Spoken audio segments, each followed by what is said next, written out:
Hola a todas.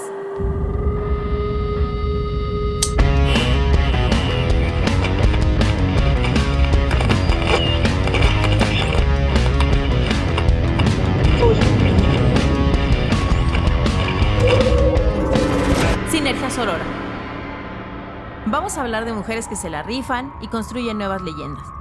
Desde la emancipación de Lilith hemos sido muchísimas.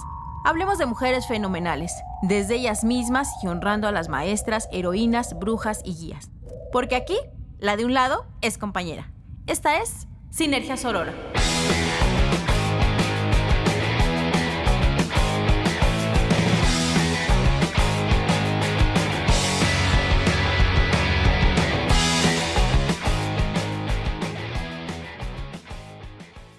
Alicia Salgado Ruiz es psicóloga feminista con especialidad en psicología forense, activista disidente por los derechos de las mujeres y la erradicación de la violencia de género, acompañante de aborto y doula, cofundadora de Las Iluministas, proyecto interactivo cuyo propósito es brindar un espacio donde el arte feminista mexicano tenga cabida, conectar redes e invitar al público a conocer y relacionarse con estas propuestas.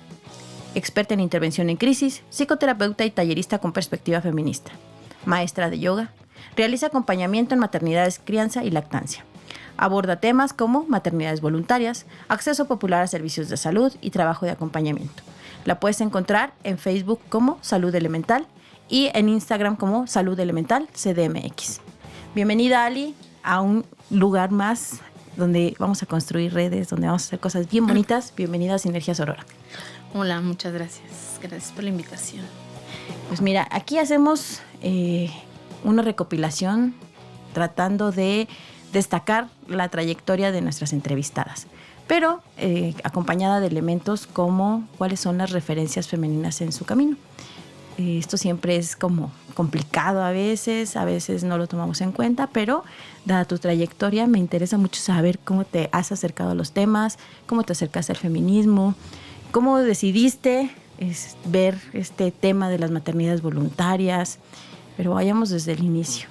Alicia, ustedes lo sabrán o no, pero Alicia es muy buena amiga mía hace muchos años. Yo sé que Alicia de niña fue un desmadre, ¿no? Básicamente. Y Alicia era una insurrecta donde le dejaban hacer lo que se le diera la gana. Pero a lo mejor es mi percepción que ella nos cuente más cómo es Alicia de niña. Híjole, Alicia de niña, la imagen que me identifica es Alicia afuera del negocio de sus papás, su mamá,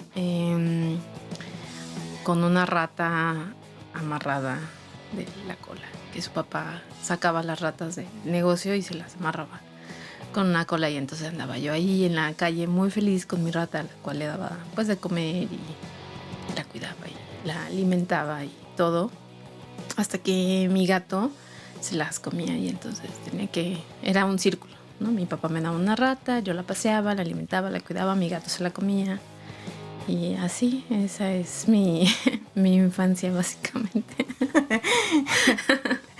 En esta libertad de criar ratas para hacer alimento de gatos, ¿qué te movía? ¿Qué te gustaba? ¿A quién admirabas en la infancia?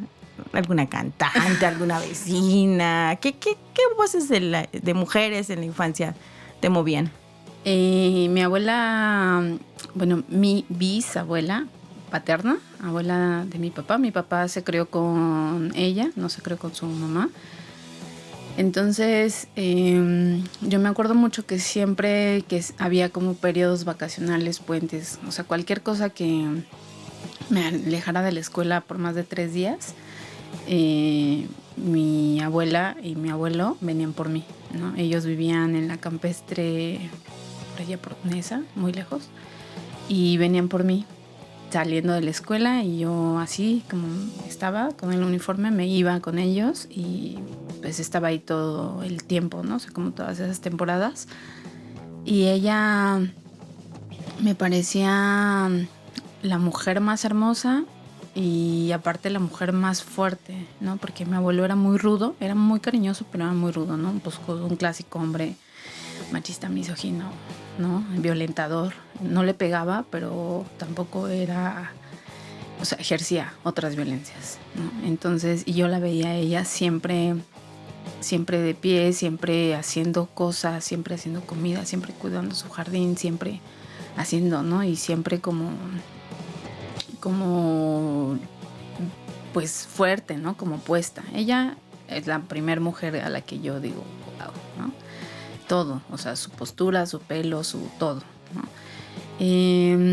Y luego ya más grande, un poco ya entrando a la adolescencia, la esposa de un tío materno, ella es una mujer con raíces negras, ¿no? Y tenía en ese entonces 2 hermanos en la cárcel, en el reclusorio Oriente, y entonces mi mamá todos los sábados me pasaba a dejar a casa de mi tía, donde estaban mis otras primas y todo, ¿no? Pero yo en realidad, yo iba porque a mí me gustaba estar con mi tía, ¿no? Porque me gustaba su fortaleza, su forma, su caminar, su ser en la vida, ¿no? Y aparte me gustaba ir al reclusorio, la verdad, no lo voy a negar, ¿no? A mí me encantaba ir al reclusorio, era de mis cosas favoritas.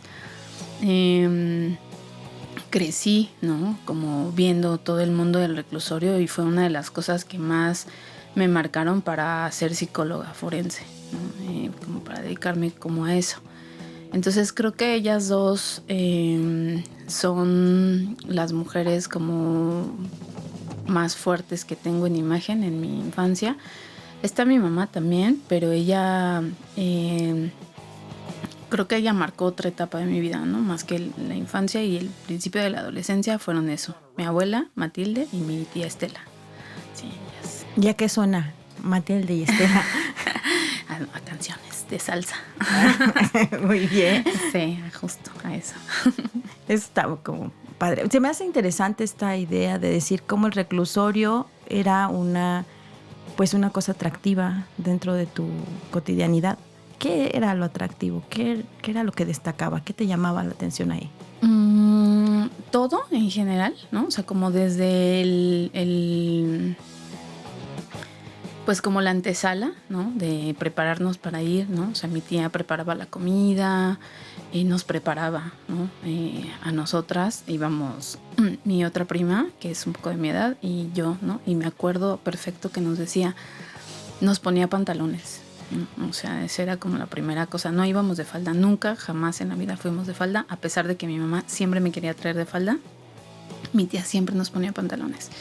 Y nos ponía cinturones así súper apretados, ¿no? Y nos decía, nadie las puede tocar, nadie, o sea, nadie, para nada, las puede tocar, ¿no? O sea, yo me voy a encargar que las revisen, pero que no las toquen, ¿no? Si alguien les dice algo, me dicen, si alguien, o sea, nos daba como estas, pues como estos puntos de seguridad que ahora de adultas todas tenemos, ¿no? Y yo creo que fue como mi primer referente de lucha feminista, mi tía, porque justo hacía eso, ¿no? O sea, siempre estaba como, y no hagas esto, y no, o sea, más que no lo hagas, no permitas que te hagan, ¿no? Y alza la voz y grita, y si te jalan, grita, y grita fuerte, y rasguñalos y hazles, ¿no? Entonces, a mí me empoderaba mucho, como ese preámbulo del reclusorio, ¿no? Y luego, bueno, pues ya a la llegada, como que siempre me causaba, yo sabía que no, pero siempre me causaba como mucha emoción que revisaran la comida. Porque ¿qué tal que no encuentran algo? Obviamente no iban a encontrar nada, ¿no? Porque pues mi tía llevaba bien limpia la comida. Pero todo lo que hacían para revisar la comida me parecía como muy fuerte. Porque me parecía, por una parte me indignaba, porque decía, ¿cómo pueden revisar la comida que mi tía hizo? Pero por otra parte me parecía como, ¿a qué nivel podrían llegar las personas, ¿no? Para introducir cosas en el reclusorio. Obviamente eso no es nada, ¿no? Pero bueno. Y luego pues toda la onda de entrar al reclusorio, ¿no? Que además cuando yo iba, las áreas verdes del reclusorio eran muy bonitas. O sea, es un lugar muy limpio, ¿no? Entonces era como entrar a otro mundo, ¿no? Donde conocías otras cosas, ¿no? Y eran puros hombres, o sea, era raro, ¿no? Era un ambiente pesado, pero a la vez visualmente era un espacio muy limpio, ¿no? Y como muy en orden. Y algo que influía mucho, y que siempre lo he pensado, es que el familiar, el hermano de mi tía, era una persona muy peligrosa, ¿no? Entonces, dentro de la cárcel, obviamente le tenían muchísimo respeto. Y obviamente, pues a las personas que le visitaban, pues no podía pasarnos nada, ¿no? Entonces, un poco también desde el privilegio iba yo como en eso, ¿no? O sea, un poco era intocable, pues, ¿no? No porque fuera mujer, ni porque llevara pantalón, ni porque llevara cinturón, sino porque estaba esta persona ahí, ¿no? Como códigos no escritos, ¿no? Exactamente, ¿no? O sea, como yo sabía que nadie me podía tocar, no por mí, sino por él, ¿no? Y entonces también era cierta parte, pues, un cierto poder, ¿no? Que a mis 9 años, 10, 11 que fui, ¿no? Era, pues, algo, era mucho poder, la neta. ¿Y entonces, cómo transitas de esta, no sé cuántos años hayan pasado de tener esta actividad hacia, por ejemplo, la secundaria, ¿no? Esta parte de la adolescencia, la prepa, tal vez? ¿Se continúa esta idea como de no te dejes de nadie o cómo era? Sí, pero ya no por ella, ¿no? Porque entonces cambiaron las dinámicas, ¿no? En donde yo ya no podía irme a su casa los sábados porque entonces ya tenía la secundaria, justo había entrado a la secundaria, aparte tenía actividades extras, entonces ya no había esta cosa de ir con ella, ¿no? Sí la visitaba, pero ya no con esas intenciones, ¿no? Y aparte, bueno, pues su familiar salió de la cárcel, entonces ya no había, pues, ¿no? Y esta cuestión de cuidarse siguió por mi papá. Mi papá siempre me cuidó desde muy chiquita, ¿no? Siempre me decía, no te dejes, ¿no? O sea, si te hacen grita, pega, hazles, no te dejes de nadie, o sea, ni de mis hermanos. Bueno, en ese entonces tenía un hermano mayor. Mis hermanos, los otros dos son más chicos, entonces, pues no. Siempre me decían, no te dejes, no dejes que nadie te agarre, no dejes que nadie te toque, no dejes que nadie te diga, ¿no? O sea, y pégales y grítales y haz, o sea, siempre. Entonces, en la secundaria se reforzó mucho más, ¿no? O sea, mi papá me decía, cualquier cosa me hablas, ¿no? Cualquier cosa te sales de la escuela, cualquier cosa vas a la dirección y lo haces. Pero yo era bien desmadrosa, ¿no? O sea, yo desde bien chica era bien desmadrosa, o sea, siempre había quejas en la escuela de mí, ¿no? No de mis calificaciones, de mi conducta, ¿no? Porque pues era muy irreverente, ¿no? Y era cero dejada con todo, ¿no? Y no, algo que creo que me ha causado ciertos problemas, pero que pues no es como algo que me importe, es que en mi casa no hay como una autoridad, ¿no? Y no es que falte la autoridad, sino más bien es que todos somos parejos, ¿no? O sea, es como, aquí todos somos igual, aquí todos comemos, ¿no? No está esta figura de este padre que se sienta como en la cabeza de la mesa, ¿no? Y como, no, o sea, más bien ahí todos opinamos y todos hacemos. Entonces, pues yo crezco así, ¿no? En eso, entonces... Más horizontal. Claro, ¿no? Entonces es como, a mí los maestros, las maestras, la directora no me implicaban una autoridad, ¿no? Porque, o sea, yo tengo los mismos derechos que tú, ¿no? Entonces siempre era como revoltosilla, ¿no?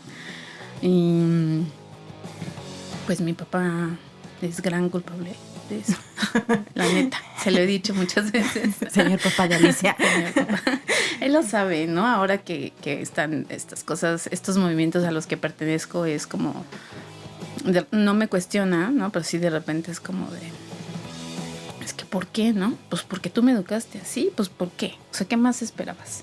¿Que me convirtiera en monja? Pues no. O sea, iba a suceder, ¿no? Entonces... no había de dónde sacar eso, ¿no? Entonces... Pues, y había como este sentido de levantar la voz o de rebeldía o tal, pero había como hacer redes con otras sí. Amigas, compañeras. Sí, desde bien chica, ¿no? Eso sí, mi mamá lo tiene como muy claro, ¿no? Y ahora que tengo mi hijo y que mi hijo es igual, ¿no? Mi mamá me dice, es que así eras tú, ¿no? O sea, juntabas tus equipitos y armabas tus equipos y te ibas a la revolución en el jardín de niños, ¿no? En la primaria, en la secundaria, o sea, armabas las revueltas en todos lados, ¿no? Y obviamente las maestras, los maestros pues no sabían qué hacer, ¿no? Tenía 5 años y andabas organizando que todos faltaban a clase, ¿no? Porque no había clase de música, o sea, cosas así, ¿no? O sea, bueno, pues sí, ¿no? Sí. Y de ahí a estudiar psicología, o sea, ¿cómo se hace ese brinco? Ahí fue muy chistoso porque Yo en realidad no sabía, yo quería estudiar en realidad desde la prepa, tenía como muy clara la idea de que quería estudiar algo que tuviera que ver con las artes, ¿no? Entonces mi papá ahí sí me puso un alto y me dijo, no estudias eso porque tienen poca, pues como poca vida, ¿no? O sea, ya cuando estés grande y ya no puedas bailar, ¿de qué vas a vivir, no? O sea, tienes que enfocar tus estudios a futuro. Y entonces él trató como de dirigirme hacia el negocio, ¿no? Y entonces me insistió mucho para que estudiara contabilidad. Y cuando busqué universidad, me inscribí a la carrera de contabilidad y él pagó, ¿no? O sea, hicimos los trámites y a los 3 días de que iniciaron las clases yo me cambié de carrera, sin decirle nada. Así, me cambié de carrera. Él confía mucho en mí, ¿no? Y entonces como a mitad de carrera, más o menos un poquito más, llegué con la boleta y le dije, pues mira, ya no, pues soy psicóloga, ¿no? O sea, a la mitad de la carrera él pensó que estudiabas contabilidad. Sí. O sea, él seguía pensando que yo estudiaba contabilidad, ¿no? Porque pues nunca, o sea, justo un poco como en esta horizontalidad, ¿no? O sea, yo le decía, necesito libros, pero no me decía cuáles, yo te los compro. No, me decía, sí, está bien, ¿no? Ya los conseguiste, o sí, ¿no? Oye, necesito esto. Sí, está bien, ¿no? O sea, como había mucho permiso y mucha confianza. Entonces, pues yo a mitad de carrera, cuando ya no quiso pagar la carrera, ¿no? Por una historia que él trae en sus propios procesos de vida, me dijo ya, ¿no? Entonces le dije, no, ahora me la pagas. Y me la pagas porque estas son mis calificaciones, ¿no? O sea, rompe con ese pensamiento que traes y págamela, ¿no? Entonces me dijo, bueno, pero necesito las calificaciones. Entonces yo dije, pues se va a dar cuenta, ¿no? O sea, me va a decir, en psicología, ¿no? O sea, entonces sí llevé las calificaciones, pero le dije, ¿sabes qué? Necesito hablar contigo y pues estoy en la carrera de psicología, ¿no? Ya llevo 5 semestres, o sea, ya no hay más que hacer, ¿no? Entonces, pues me dijo, pues si eso es lo que a ti te gusta, pues yo no tengo nada más que decir, ¿no? Más que apoyarte. Y dije, bueno, entonces seguimos con la vida, ¿no? Y ya, pues fue así, ¿no? Entonces, después en como 8º semestre, mi idea era dedicarme a la psicología infantil, enfocada como a niños, niñas, niñes con discapacidades o con capacidades diferentes. Y un día tuve una crisis en donde, por donde vivía, había una señora que llevaba un niño y cada semana me los encontraba en el transporte. Y entonces cada semana, en vez de, no los conocía, no les hablaba, no, solamente los veía, pero cada semana en vez de ver un avance, veía un retroceso en el niño. Y entonces me acuerdo que de pasar, o sea, como en 3 meses de verlo caminando, pasé a verlo en una silla de ruedas totalmente inmóvil, ¿no? Y eso me partió. Así me tuve que bajar del camión, me senté a llorar, ¿no? Vivía por Eje 5 y Periférico, y me acuerdo que estaba sentada ahí en Periférico llorando y le hablé a mi papá y le dije, pasó esto, ¿no? Entonces me dijo, ¿estás de acuerdo que no te puedes dedicar a eso? Sí, estoy de acuerdo. Entonces tuve una clase de criminología y me enamoré, así, perdidamente, ¿no? Así es de las cosas que más me he enamorado en la vida. Y dije, de aquí soy. Y entonces recordé como estas idas al reclusorio y todo esto. Y entonces me empecé a enfocar como por ahí. ¿Y tus esfuerzos se fueron encaminando? ¿Te invitaron a participar? ¿O cómo continuaste o te especializaste en esta idea de la psicología forense? Pues bueno, pasó esto, ¿no? De esta crisis que tuve, lo de la clase. Después se abrieron los espacios para hacer el servicio social y las prácticas, y entonces se abrieron los espacios en el Reclusorio Oriente y en Tepepan, en la cárcel de mujeres, y en el INCAPE, que es el Instituto de Capacitación Penitenciaria, y entonces me fui para allá. Entonces estuve unas semanas en INCAPE, en Tepepan.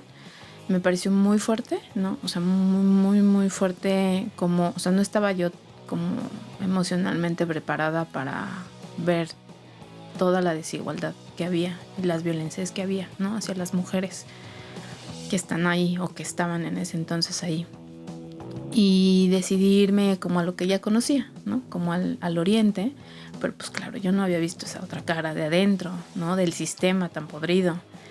Y pues corría mucho peligro mi vida, y entonces decidí irme a INCAPE, al instituto, ¿no? A las oficinas, y ahí terminé mi servicio, mis prácticas, y luego pues bueno, empecé una relación con alguien, y resulta que su papá era trabajador de la FE Zaragoza, y él era muy amigo, así súper compa del precursor de la psicología forense en México.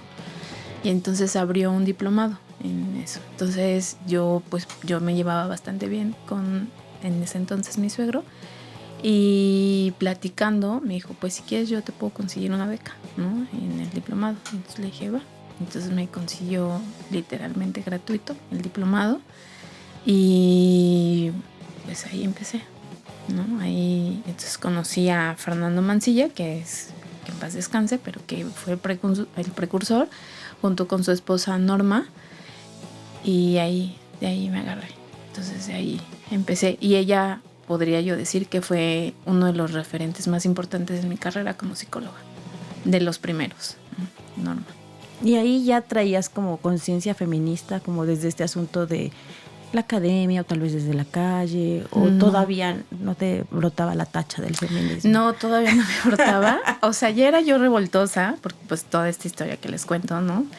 Pero no era, no, todavía no tenía ni idea de que el feminismo existía, ¿no? O sea, no sabía que existía este mundo morado, no lo conocía. ¿Y cuándo lo conociste? Lo conocí hace, pues ha sido como gradual, ¿no? Me fui a vivir a Playa del Carmen, y ahí trabajé en una organización civil que es Cuida el Medio Ambiente, y ahí empecé como a ver cosas, ¿no? Con respecto a las diferencias entre las mujeres y los hombres, con respecto al uso del uniforme, del trabajo, etcétera, ¿no? Y entonces como que eso me empezaba, o sea, ya lo traía yo, pero como que ahí algo había que me llamaba la atención, ¿no? Entonces, bueno, tengo una relación ahí con una persona que conocí allí, me embarazo, y justo cuando me doy cuenta que estoy embarazada, yo ya sabía de los temas del aborto, ¿no? Ya había acompañado a amigas sin saber que eso significaba acompañar. Ya había yo pasado por un proceso de aborto, y entonces ahí es cuando digo, ¿qué voy a hacer? ¿No? O sea, sí, es un embarazo deseado, pero ¿realmente lo quiero tener? ¿O estoy en mis posibilidades de decir, no, todavía no? Entonces, bueno, me decido porque sí, ahora tiene 6 años, casi 7, y me despiden de este trabajo por justo estar embarazada y por otros temas, por alzar la voz, por revoltosa, ¿no? O sea, por querer generar pedillos ahí a lo interno, que no eran pedos en realidad, no era más bien como alzar la voz de cosas que estaban pasando y que no estaban chidas. Entonces, bueno, pues me voy a mi casa a pasar mi embarazo. Tengo una amiga que tuvo a su bebé en agua, y ya saben, este mundo de los partos, y yo dije, órale, ¿no? Eso está súper loco, nunca lo había pensado.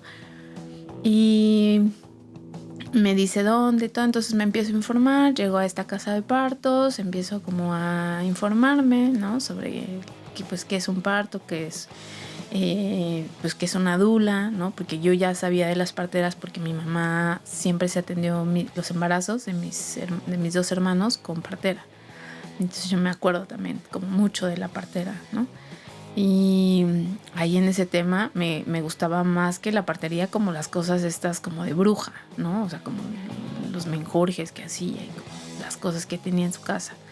Entonces, pues bueno, como que vuelvo a caer ahí y dije, pues esto está bien chido, ¿no? O sea, esto está como buena onda. Nace León, y a los meses me invitan a trabajar en esa casa de partos. Y entonces ahí es donde empiezo como a ver, ¿no? Como este otro mundo de la feminidad. Y ahí conozco a Talula Lines, que es mi gran amiga y mi socia del proyecto de las Iluministas. Busquen las Iluministas. Busquen las Iluministas en Facebook y en Instagram. Y entonces ella es inglesa, ¿no? Ella obviamente trae todo otro mundo, es mucho más chica que yo, y empezamos a hablar, pues a platicar, ¿no? Y entonces con ella es con la primera mujer que escucho la palabra feminismo. Entonces dije, me acuerdo perfecto que estaba yo en mi escritorio de Godínez y ella estaba en la silla de enfrente platicándome sobre un libro que estaba leyendo, y así me acuerdo perfecto que me dijo, es que el feminismo, ¿no? El movimiento feminista y es esto y va por aquí y hace esto y hace el otro, y dije, fíjate, como que yo me identifico con eso, ¿no? O sea, como que todo empieza a tomar como sentido, ¿no? Como esta onda de las ratas, como del reclusorio, como de las mujeres, como, no, empieza a tomar como sentido, y empiezo a investigar. Y empiezo a investigar y ella me pasa libros y pues referencias bibliográficas, ¿no? Y después ahí mismo en la casa de partos me invitan, ¿no? Como a hacer algo más que recepcionista, y me empiezan a enseñar como los menesteres propios de una dula. Y pues ahí, ¿no? O sea, como que esas dos cosas se unen para ser lo que ahora soy. Y en esta parte donde dices que pues en esta cuestión de tomar conciencia del embarazo, ¿no? Desde una primera persona, y que de repente las mujeres se informan mucho o poco o tal, y que hay muchos mitos alrededor del proceso de maternidad. ¿Cómo te hacía sentir? O sea, por un lado estar como en la misma circunstancia, pero por otro lado estarte como nutriendo de material, no sé, visual, bibliográfico, ¿no? Y no solo en el embarazo, sino ya después en esta otra parte del centro. Pues en esta edad me imagino que ya era un proceso de lactancia, ¿no? Sí. ¿Cómo se vive ahí? Pues para mí era todo un descubrimiento, ¿no? Así como de wow, ¿no? O sea, como entrar a un cuarto donde había cosas que yo siempre había tenido como conciencia, o la que las había visto, pero que nunca sabía, o sea, que no sabía que tenían nombre, ¿no? Que no sabía que había, o sea, como eso, como un acompañamiento, como doctores, doctoras que se dedicaban a eso, ¿no? Entonces fue muy revolucionario mentalmente y emocionalmente también, ¿no? Porque entonces también ahí fue cuando descubro que las mujeres que abortan, las mujeres que abortamos, necesitamos ser acompañadas, ¿no? Y me acuerdo que llegó una mujer sola. Casi todas las mujeres llegaban a la casa de partos acompañadas, ¿no? Con sus parejas o con alguien, ¿no? Mamá, hermanas, alguien.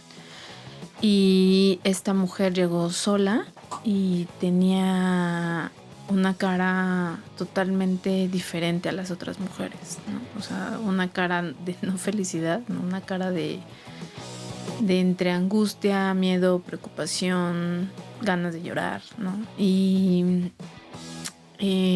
pues yo le pregunté, ¿no? que a qué venía, y entonces ya me platicó un poco que venía a una cita para ver si le podían realizar un procedimiento, y se desborda, ¿no? Y se pone a llorar. Y entonces pues yo me senté junto a ella y empezamos a platicar.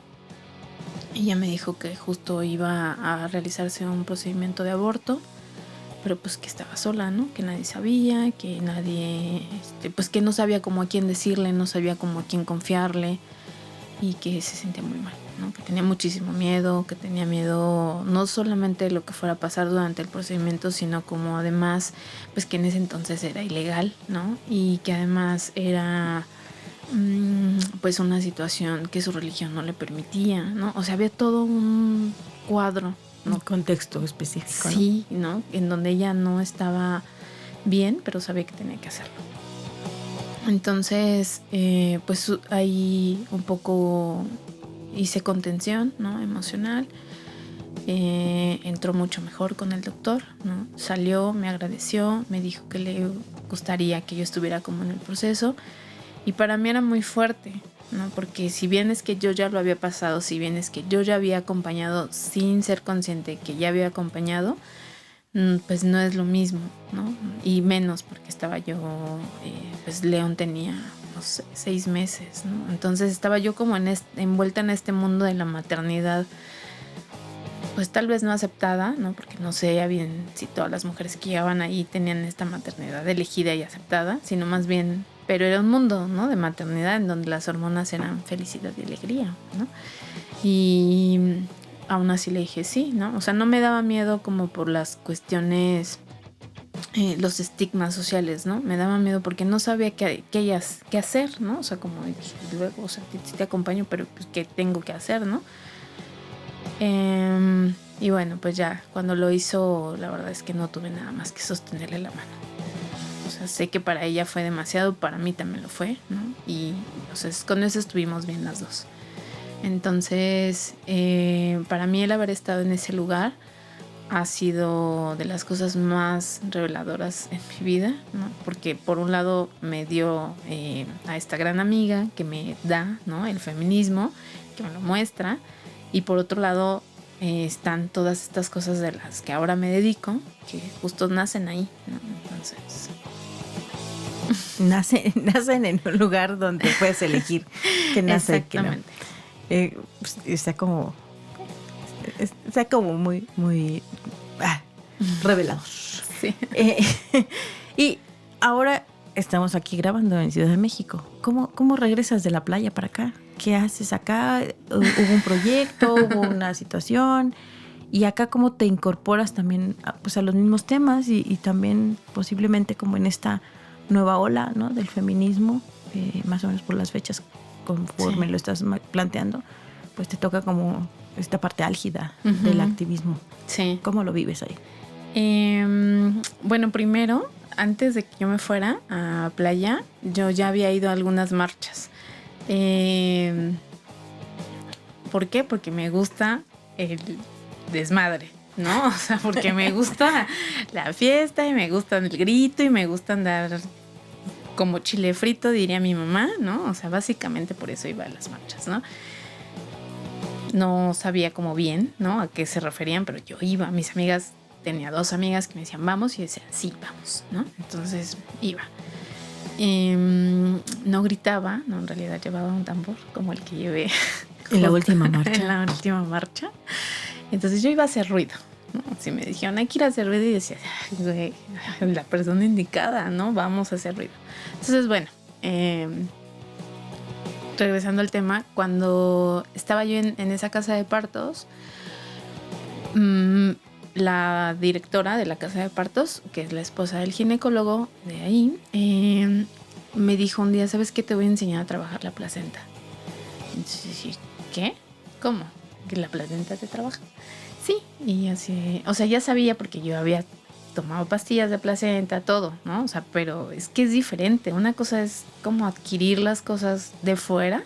Como desde la visión del mercado, ¿no? Exacto, y otra cosa ya es como vivirlo, ¿no? Ya saber de dónde vienen las cosas. Entonces, cuando ella me dijo, yo dije, va, jalo, ¿no? Y entonces me enseña a trabajar la placenta. Otro mundo totalmente. ¿Ya qué se refería con trabajar la placenta? La placenta se refiere a que cuando nace el bebé, posteriormente nace la placenta, que es esta cosa que le da vida al bebé dentro de las mamás. Voy a utilizar términos como muy generales para no estar como deteniéndome. Y lo que se hace con la placenta es que se deshidrata, se hacen cápsulas, se hace shampoo, se hacen cremas, se hacen, o sea, un montón de cosas que puedes hacer con la placenta, y en general sirve para ayudar a la mamá a reducir las posibilidades de una depresión postparto, a que se te caiga el cabello a los 3 meses en que estás lactando, se te cae el cabello muchísimo, entonces el shampoo ayuda a que no se te caiga tanto, ¿no? Se te va a caer, pero no te va a caer tanto. Entonces, a eso, ¿no? La crema es para las estrías, para las rosaduras de los bebés. Entonces, eso es trabajar la placenta. Entonces ella me enseña. Y luego un día está el ginecólogo en un parto, está la dula en otro parto, ahí mismo, todos en la misma casa, porque era una casa. Y llega una mujer que no quiso ser atendida en el ISSSTE, que no era propiamente paciente del doctor, ¿no? Pero era cuñada de una paciente del doctor, ¿no? Entonces le dice, pues vete para allá, ¿no? Para Salud Primal, se llama el lugar, pues para que te revisen, ¿no? Porque no la quisieron atender en el seguro. Entonces va, sale el doctor solamente como a revisarla y dice, este bebé ya van a nacer, ¿no? O sea, y me dice, me voltea a ver y me dice, vas. Y yo, ¿cómo que vas? Sí, vas. O sea, ya sabes qué hay que hacer, vas. Dice, ahorita vengo, ¿no? O sea, voy a ver cómo va la otra mamá y regreso contigo. Entonces le habla a una amiga del que es ginecóloga, llega la ginecóloga y me dice, ¿pero tú eres la asistente? Y yo, sí, pero pues me mandó, o sea, ¿qué hago? ¿No? Entonces, pues me llega la otra dula y me da un paquetito de aceites y de cremas y todo. Me dice, vas, no, tú puedes. Y yo así, bueno, pues sí puedo, ¿no? Entonces le hablo a mi pareja para que vaya por la criatura y entro al parto y hago lo que me nació hacer y nace el bebé, ¿no? Y así, o sea, fue como si hubiera parido, pero conscientemente.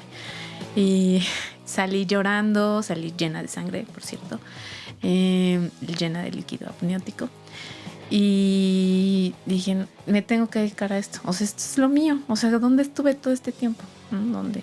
Entonces, de ahí nace la idea de querer estudiar, pero pues en Playa del Carmen no había como unas formaciones como tal. Eso, y que mi relación ya no estaba mal, pero estaba desapareciendo, ¿no? Y dije, no tengo nada que hacer aquí.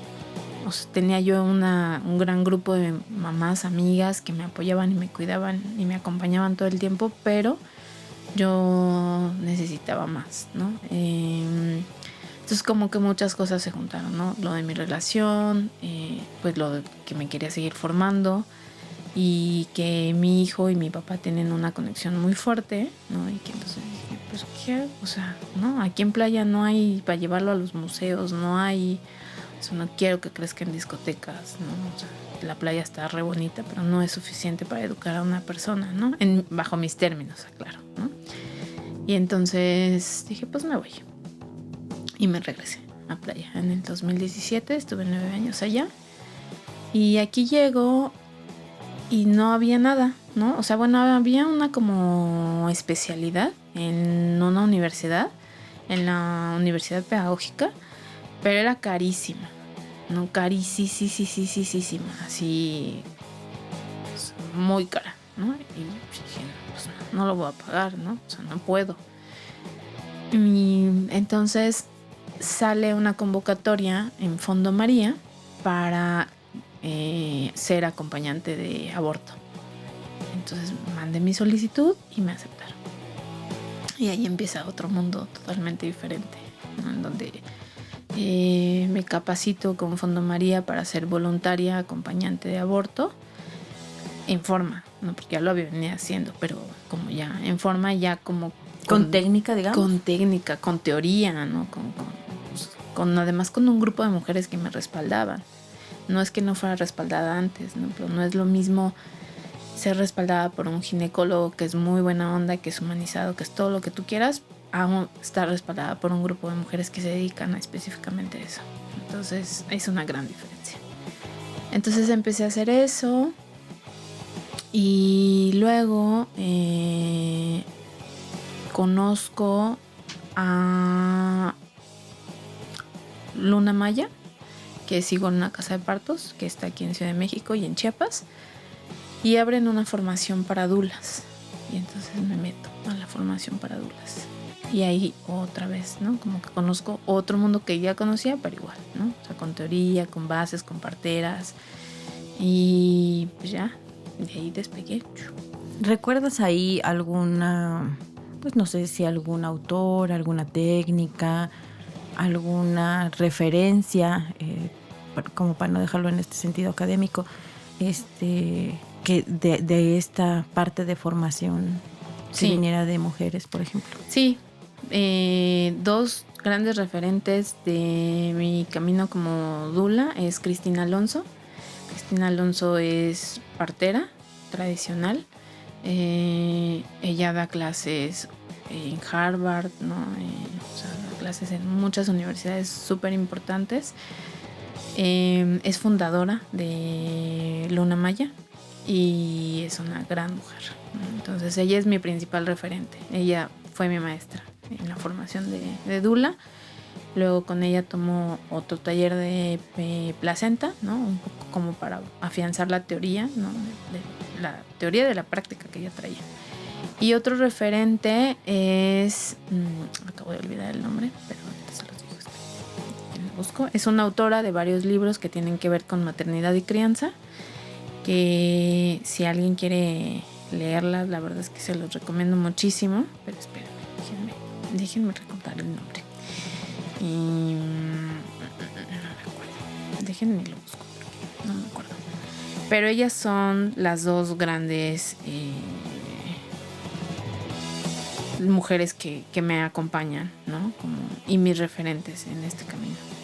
Y ahí está, es como interesante, además de no solo cómo vas aprendiendo, digamos, en estas formaciones que has tenido, sino además que a la par va creciendo León, ¿verdad? Sí, justo.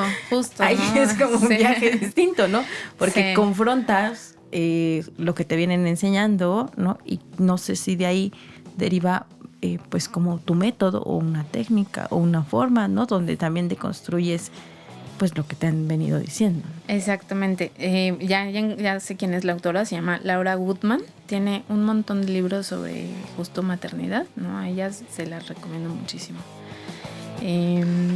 Sí, o sea, justo, y siempre lo digo, ¿no? A mí el haberme embarazado de León, porque tal vez si no fuera León y fuera Aurora, como pensé que se llamaría, si fuera niña, tal vez mi camino sería otro, ¿no?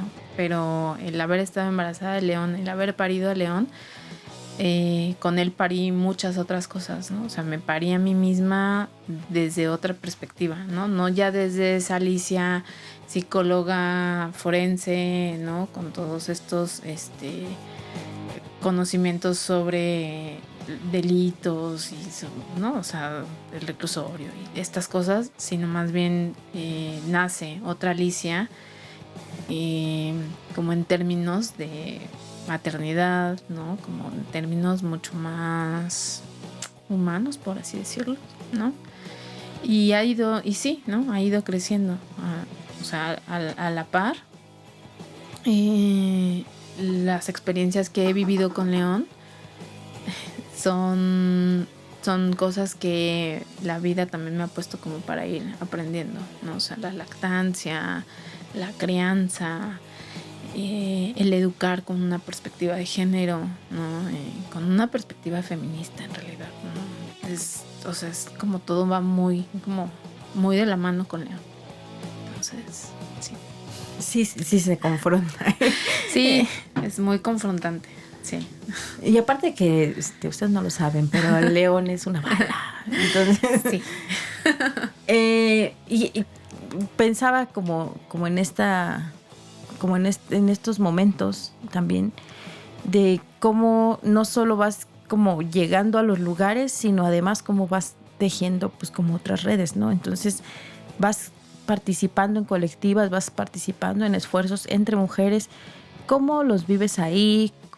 Desde entonces como hasta ahora, ¿cómo se conforman tus grupos, digamos, de trabajo o de colaboración entre mujeres? Bueno, mis grupos de mujeres, la verdad es que desde que empecé a trabajar, ¿no? Como mi primer trabajo, que fue lavando platos en un tianguis, en el tianguis de las Torres, eran mujeres, ¿no? O sea, era solamente hombre, era el esposo de la señora. Las demás éramos mujeres, ¿no? Mis posteriores trabajos, la mayoría siempre han sido mujeres. en estos espacios colectivos en donde me voy pues también un poco moldeándome pues justo como a la crianza con León, ¿no? También han sido bien valiosos porque me acuerdo que cuando me vine a vivir acá y empecé a estudiar primero para lo de dula de aborto y luego para el dula de parto, de embarazo, me invita Cristina a ser partera, ¿no? A ser aprendiz de partera ahí en Luna Maya, y yo decía, no, este es mi sueño, ¿no? Así. Y empiezo toda animada y toda aprendida, y ahí me doy mi primer tope porque León era muy pequeño todavía, tenía como 3 años.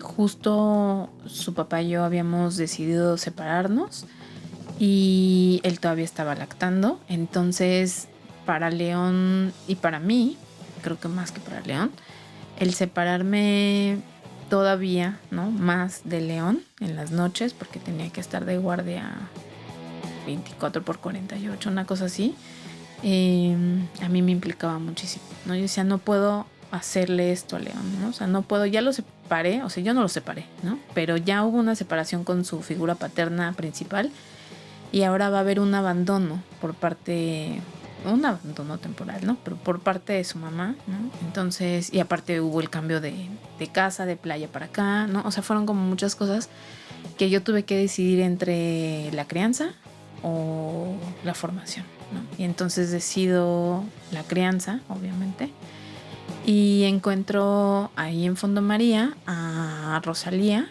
y ella me invita a formar parte de Las Panas, que es un proyecto social también bien chido, búsquenlo también. Y ahí igual, ¿no? O sea, no tenía nada que ver con lo que yo hacía, ¿no? O sea, sí, en cuestiones psicológicas, pero con lo que actualmente o en lo que en ese momento hacía no tenía nada que ver, ¿no? Pero ahí empiezo a crear también otras redes bien chidas, ¿no? Con mujeres que hacen un montón de cosas, ¿no? Con mujeres activistas, ¿no? O sea, me empiezo a meter mucho más como en el activismo, y empiezo como a ver otras cosas, ¿no? Y a conocer y a trabajar con las violencias de género, que ahora no las nombro como tal, sino más bien las nombro como violencias hacia la mujer. Y pues de ahí, ¿no? Como que agarro otro camino, ¿no?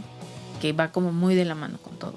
Entonces, ahí estuve algunos años y ahí voy creando diferentes redes, ¿no? No solamente con Las Panas, sino en otros espacios, con las chicas de Marea Verde, con lo del aborto, ¿no? Con otras chicas que voy conociendo en otros espacios, y voy haciendo como grupitos, ¿no? Donde me voy como metiendo ahí en las redes que ya se tenían tejidas.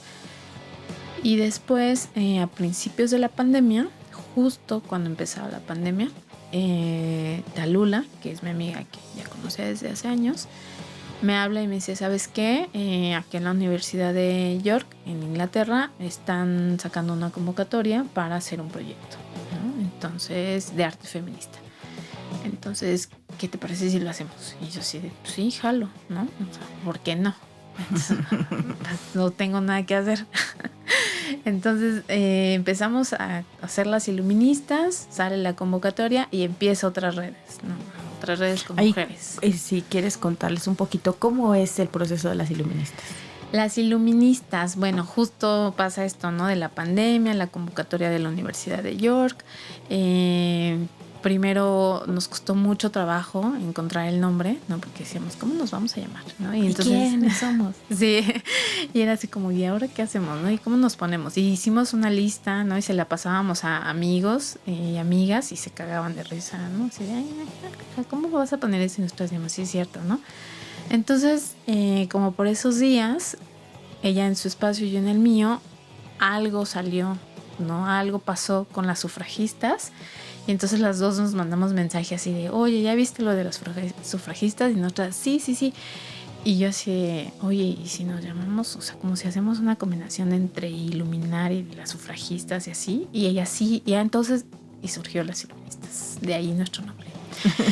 Y entonces lo que hicimos fue que sacamos una convocatoria con el tema de las mujeres en el arte durante la pandemia, ¿no? O sea, cómo las mujeres artistas mexicanas, activistas feministas, alzaban la voz a través de su arte en la pandemia, ¿no? O sea, ¿qué estaba pasando con esas mujeres? Y recibimos, o sea, empezamos en marzo justo, y en mayo ya teníamos más de 100 propuestas de todo México, ¿no? Y unas propuestas increíbles, ¿no? Hicimos nuestras redes sociales y todo, y en un comentario de una publicación de la convocatoria, unas chicas que eran un colectivo que ahora tristemente ya no existe, nos ponen un comentario así de ¿y si aceptan gifts? Y nosotros, en ese entonces los gifts eran solo memes animados, ¿no? Y entonces nosotros, ¿cómo vamos a aceptar un gift? O sea, ¿cómo vamos a aceptar un meme animado, no? Porque estábamos muy mal de la cabeza nosotras. No sabíamos lo que podían hacer un grupo de morras con imágenes, ¿no? Y nos mandan la propuesta y pues nos cierran la boca. Así, esto es lo que se puede hacer, ¿no? Con animación y con sonido y video y cosas. Y entonces fue muy satisfactorio recibir tantas propuestas y tan innovadoras, y fue muy difícil elegir a 20 finalistas solamente, y la propuesta era hacer un libro digital para poder subirlo a redes y que lo puedas descargar gratuitamente para iluminarlo, ¿no? Entonces fue muy difícil elegir, pero lo logramos. Elegimos entre ilustración, dibujo a mano alzada, fotografía, bordado y gift, ¿no? Y lo que hicimos fue que recopilamos estas 20 propuestas, en donde se digitalizó la propuesta que mandaban, se puso en líneas, por así decirlo, disculpen mi léxico de no diseñadora, para que lo pudieran iluminar, y en la contraparte viene la información del artista, ¿no? Sus redes sociales, por qué se considera feminista, ¿no? Qué está pasando con su activismo y en la pandemia. Y sacamos el libro digital y sacamos la edición impresa. Yo tengo uno. Sí. Intermedio en la iluminación, disculpen. Y además también nos dimos cuenta, bueno, ya nos habíamos dado cuenta, ¿no? Antes, que sin que nosotras se los dijéramos, sin que nosotras dirigiéramos la situación, las propuestas iban dirigidas en 5 temas, ¿no? Específicos: violencia, autocuidado, el cuidado hacia otros, el trabajo no remunerado y la maternidad, ¿no? O sea, no se llaman así específicamente en el libro, pero son como los ejes. Los ejes, ¿no? Y fue muy chistoso y muy revelador para nosotras ver cómo 100 mujeres o más mujeres de todo México vivían estas 5 situaciones en diferentes espacios, ¿no? Y cómo alzaban la voz de sus diferentes espacios. Y bueno, esa fue la primera propuesta, la primera convocatoria, y para el siguiente año volvemos a participar en la universidad y con otras instancias, sobre todo de Inglaterra, para bajar recursos, y abrimos la segunda convocatoria con el tema cambiar la narrativa de los feminicidios, que era una propuesta para justo reivindicar a las víctimas, ¿no? Que no fueran revictimizadas, pero que además también se cambiara esta narrativa que tienen todos los medios de comunicación y todas las personas, ¿no? En general, en donde se culpa a la mujer por ser asesinada, o sea, así de ilógico, ¿no? Y en un sentido sensacionalista, ¿no? Exacto, ¿no? En donde se vende además la nota, ¿no? O sea, en donde no nada más es mi culpa que me hayan matado, sino que además soy producto para consumir, ¿no? Sí, es un insumo, ¿no? Exacto, ¿no? O sea, entre más sangre, entre más cuerpos despedazados, entre más violencia, más voy a vender, ¿no? Más nota amarilla voy a hacer. Y eso hay que modificarlo, porque se está revictimizando a la mujer, ¿no? Y en esa convocatoria, ¿cómo van? Esa convocatoria igual se abrió en Reino Unido y aquí en México. También obtuvimos más de 100 propuestas de ambos países Ahí tuvimos solamente que escoger 5 en México y 5 en Inglaterra, y la propuesta era no hacer un libro, sino más bien llevarlo al espacio público.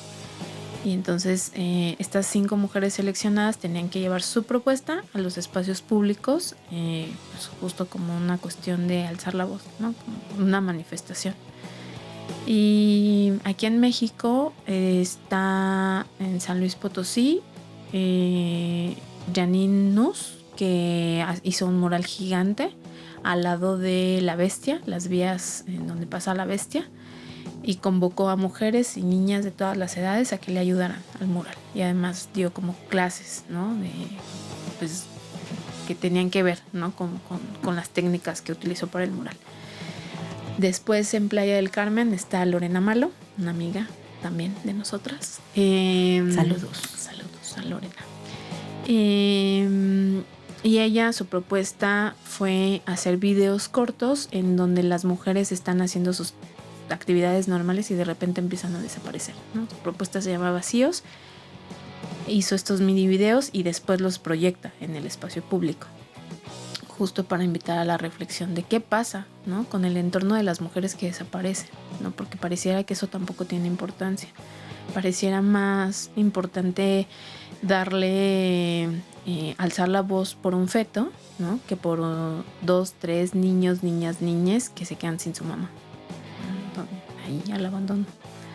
Entonces, un poco es la reflexión de esta propuesta.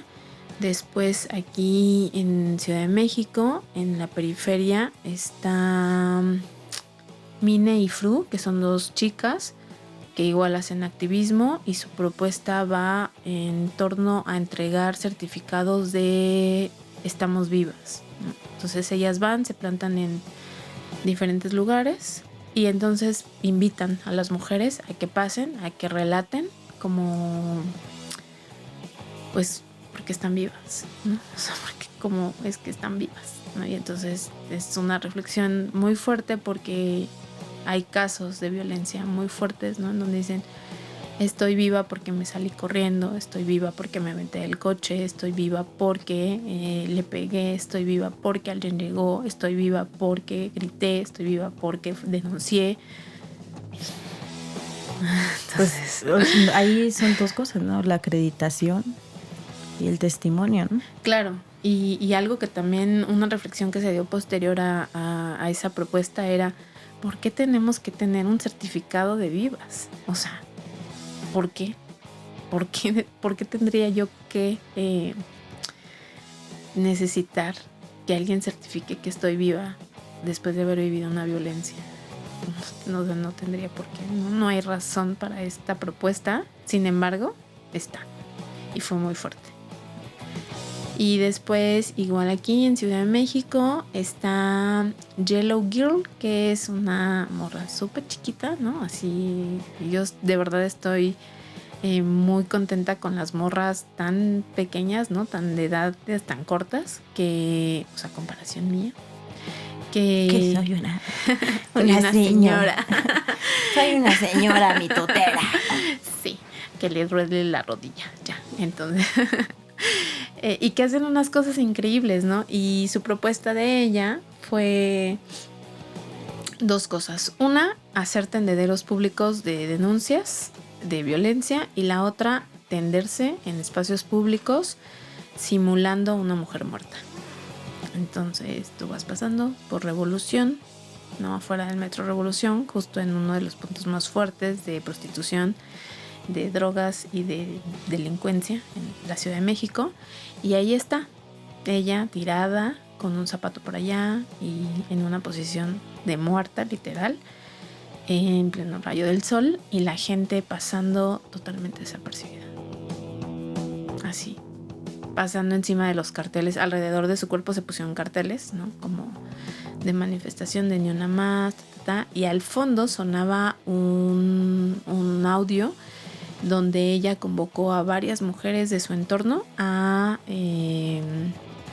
nombrar a las mujeres que han muerto, ¿no? Y como los casos, ¿no? Entonces decían, no sé, ¿no? Alicia Salgado salió a la calle y un tipo la violó y la mató y la aventó al canal, ¿no?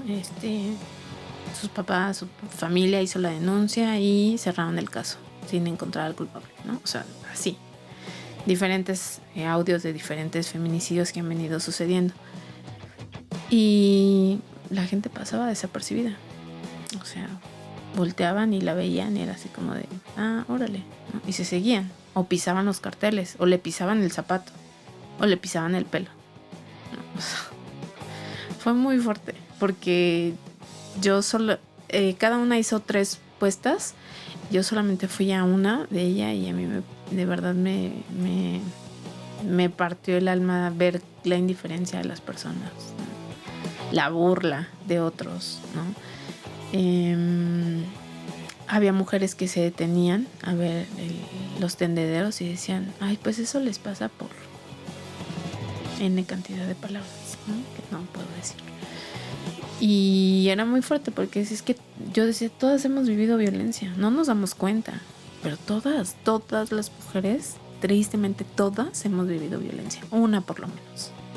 Entonces, burlarnos, minimizar, invisibilizar, no nombrar, no darle importancia a las violencias de otras es prácticamente burlarme de mí misma.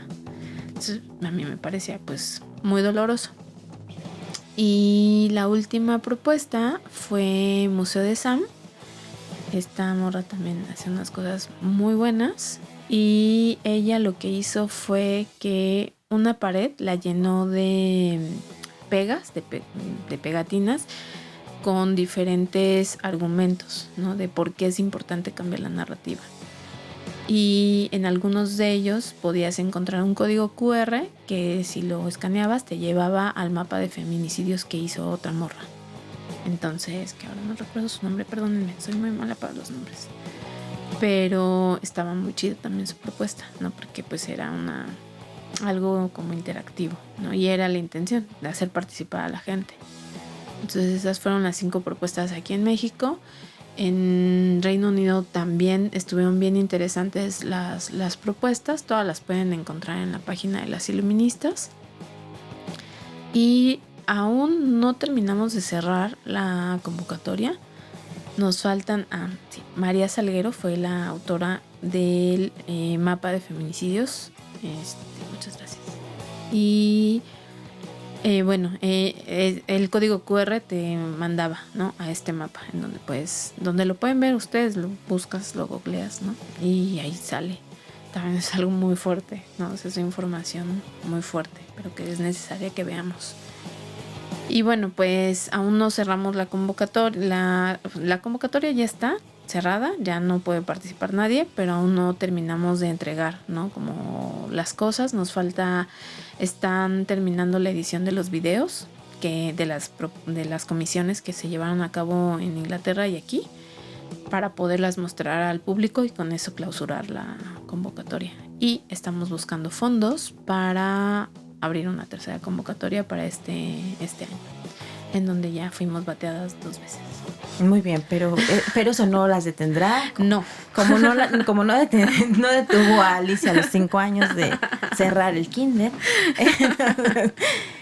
Pues en este trayecto, en este camino con muchos espirales, ¿no?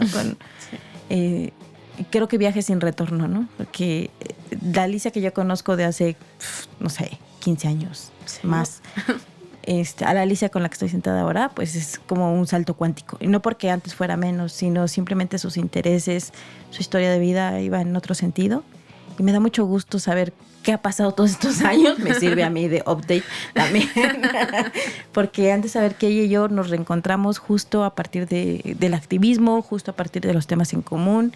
Y pues en esta parte de, pues posiblemente desde mi perspectiva, pues yo camino en un lado distinto, pero vamos juntas, ¿no? Entonces, justo ahora, en esta marcha de 2022, pues fue así, nos quedamos de ver, junto con otras amigas, también de vidas pasadas, muy valiosas, y nos reencontramos, aún en el mar de gente, aún en estas supuestas 75,000 personas que hubo en la Ciudad de México, que no fue tal. nos reencontramos y creo que esa es como parte de las grandes experiencias que tenemos. Compartimos muchas cosas, compartimos pues este rollo del jolgorio, ¿verdad? Y el mitote. Y decir que también pues musicalmente a mí Alicia me recuerda pues, muchas cosas, ¿no? Muchas cosas que tienen que ver con rock, que tienen que ver con música electrónica, que tienen que ver con incluso música regional, ¿no? Entonces, no sé ahí con qué se quiere despedir Alicia, con qué referencias musicales. ¿Qué le interesa en estos días?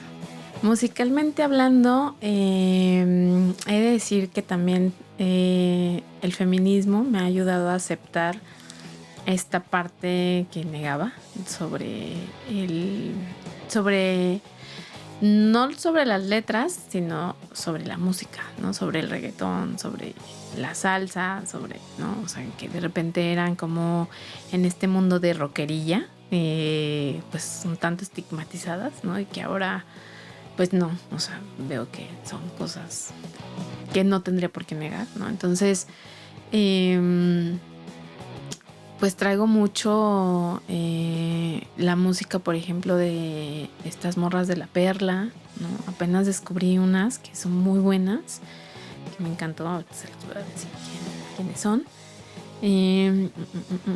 Se llaman Las Taradas. Ay, son muy buenas. Son muy buenas, no las conocía. Ellas, ¿no? Obviamente también a Masta Cuba, ¿no? Por supuesto. A esta... estuvo en el Vive Latino. ¿Cómo se llama? Mare, Advertencia.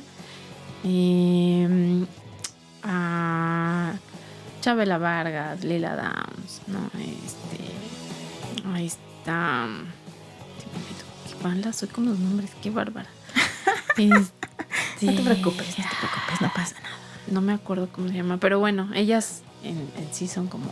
forman parte de mi repertorio musical actualmente. Y esta chica de la canción Sin Miedo, Vivir Quintana. Vivir Quintana, ven como si soy bien mala para los nombres. Creo que ellas son mi referente musical actualmente. Pues me da mucho gusto. Me da mucho gusto escucharte. Me da mucho gusto que nos hayas dado una playlist bien chida. Recuerden que conforme se publica este capítulo, también tenemos un playlist que acompaña lo que nos han dicho nuestras entrevistadas. Entonces se va a poner divertida esta selección, esta curaduría. Te agradecemos mucho, Alicia, pues la confianza y que sigamos aquí haciendo sinergia. Muchas gracias. Muchas gracias. Vámonos. Sinergia Sorora.